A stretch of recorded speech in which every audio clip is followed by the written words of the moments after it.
في إصدار قراراتها المدري شلونها، والتي تصدر في كل سنة وتعلق فقط في غرفة الاستعلامات، وتريد لك طالب يحترم هذه القرارات ماكو، فلماذا تصدر هذه القرارات؟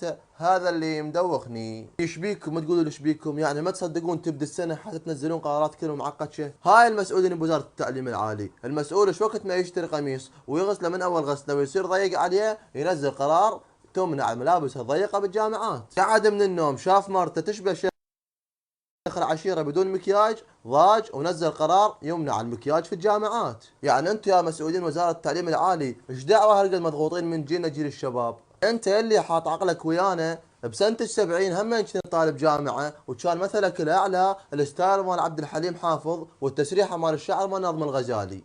بس هسه لا تجي تطبقهن براسي، هذن موديلهن راح، ويا ريت لو ما اخذكم وياه قبل لا يروح. إنه بنطلون عبد الحليم حافظ الأثري، وجدناه في كنتور أحد الأساتذة العراقيين، وهو ذلك البنطلون نفسه التي تحاول وزارة التعليم العالي فرضه على الطالب العراقي. يا إلهي، حقا إنه يذكرني ببنطلون جدي عندما كان يزحف على جدتي في الكلية عام 1920.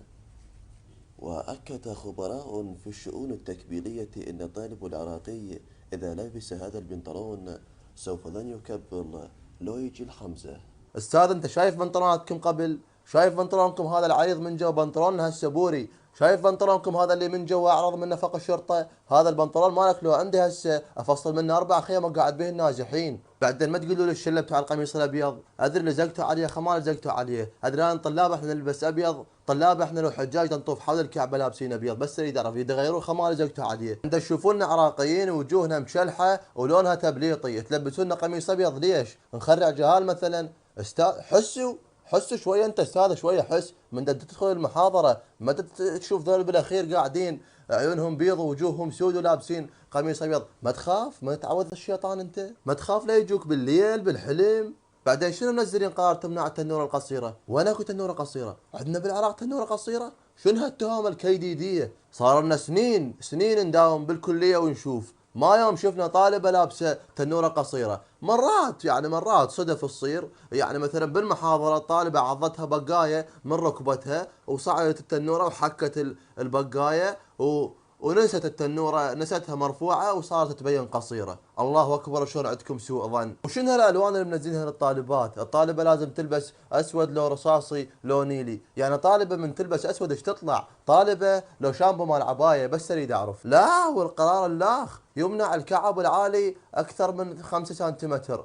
قولوا فد مرة اعترفوا قولوا احنا عنصريين، وقولوا وزارة التعليم العالي تكره القصيرات وفضوها. شنو هالتحيز هذا؟ انتم شايفين القصيرة لما تطلع تقدم برزنتيشن بالمحاضرة شو يصير؟ تقوم تقرا للطلاب والطلاب بس يسمعون صوتها وهي ما تطلع بس قدلتها، لان ما تبين. بعدين احترموا علاقات القصيرات، يعني العام كبلا هنا يعني لبسا 10 سنتيمتر، السنه ذا داوما ب5 سنتيمتر. حبيبها ايش راح يقولها؟ ايش بيك انت؟